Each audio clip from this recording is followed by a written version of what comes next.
这系列，各位观众朋友，大家好，欢迎您收看藏人行政中央电视台本周西藏华语新闻节目，我是主持人卓玛。本期的主要新闻有：达赖喇嘛尊者向东南亚佛教信众传授入中论自释；达赖喇嘛尊者和藏人行政中央致函悼念伊丽莎白女王逝世；遭判12年有期徒刑的藏人拜马顿珠提前2年获释。司政边巴次仁呼吁新任联合国人权事务高级专员关注西藏人权状况。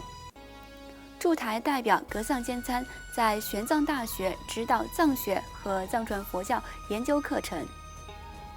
巴西卫生部代表团访问巴西西藏之家。下面请看详细内容。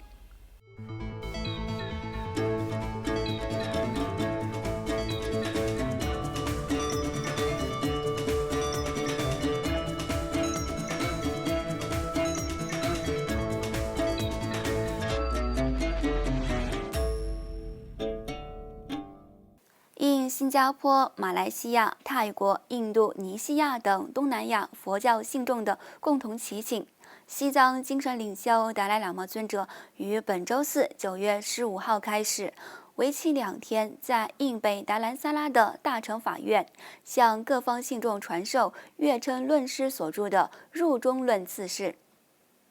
达赖喇嘛尊者在法会上发表讲话时，强调了慈悲与智慧的重要性。尊者指出，即便在今天这么困难，我们仍然可以去学习阅读。在中国里面有这些硬派的思维，他们觉得藏传佛教是藏独的根源，所以想尽办法来去毁灭藏传佛教。可是他们毁灭不了，因为藏地的广大的群众民众，他们的信心、他们的心力是坚不可摧的。此外，英国历史上在位时间最长的君主伊丽莎白2世于上周四9月8号在苏格兰的巴尔莫市堡逝世，享年96岁。西藏精神领袖达赖喇嘛尊者和藏人行政中央领导人在获悉噩耗后，相续致函英国王室，表达哀悼和慰问。达赖喇嘛尊者在调研信中指出，女王以庄严、优雅、强烈的服务意识和热情的心态度过了有意义的一生，并向英国王室和人民表达了衷心的慰问。西藏人民议会议长堪布索南丹培和藏人行政中央司政边巴次仁也相续致函英国王室，表达了哀悼和慰问。与此同时，达赖喇嘛尊者于上周六9月10号致函祝贺查尔斯3世登基成为英国国王，并强调他对英国国王能秉持仁慈与热情履行义务、献身与服务他人的事业充满信心。藏人行政中央司政边巴次仁和议长堪波索南丹培也致函祝愿英国国王在继承已故女王的精神遗产方面取得成功。另外，因在2012年与中国军警争夺自焚藏人遗体，被中国当局以谋杀罪判处12年有期徒刑的西藏安多拉布冷寺地区的藏人拜马顿珠，于今年8月末提前2年获释。据自由亚洲电台报道，自拜马顿珠在今年8月31日提前2年获释来，一直在中国当局的持续审查和监视之下。拜马顿珠于2012年10月23号下午与其他6名藏人一同遭捕。中国政府指控他们与10年10月23号在西藏安多拉布冷的藏人仁钦多杰自焚案有关。拜马顿珠被桑曲县人民法院以所谓的谋杀罪判处12年有期徒刑，其他5名藏人也分别被判处3年至8年不等的徒刑。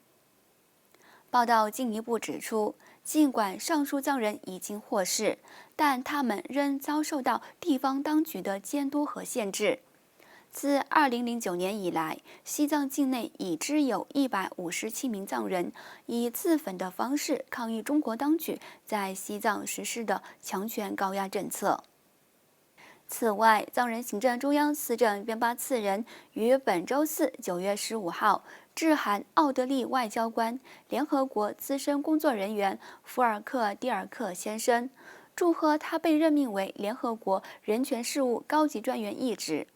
司政边巴次仁在贺函中强调，他相信新的联合国人权事务高级专员对维护法治、正义和问责制方面的承诺，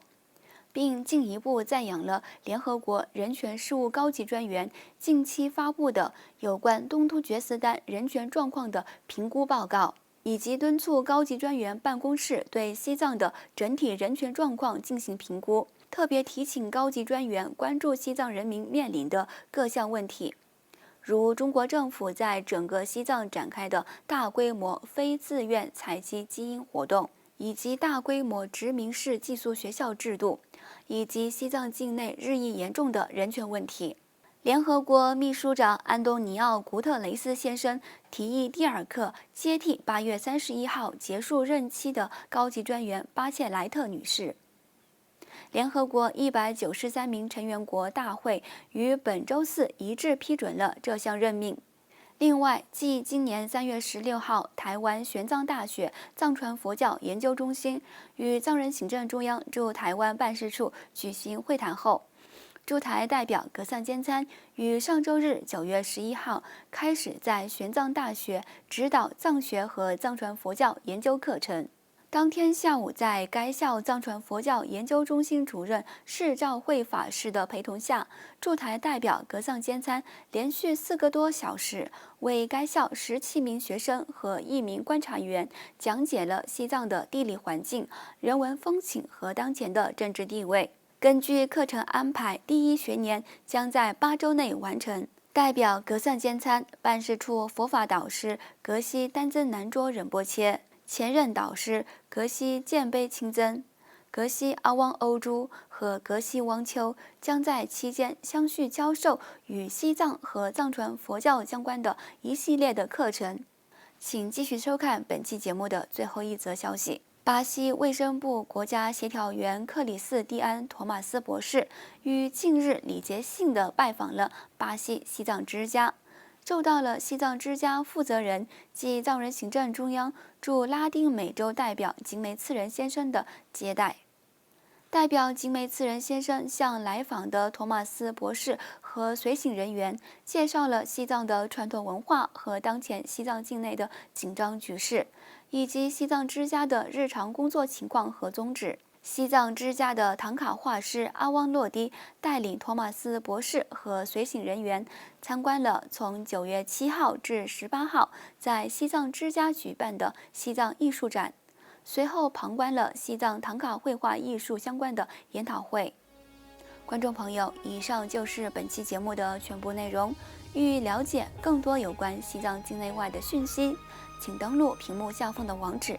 感谢您的收看，我们下期节目再会。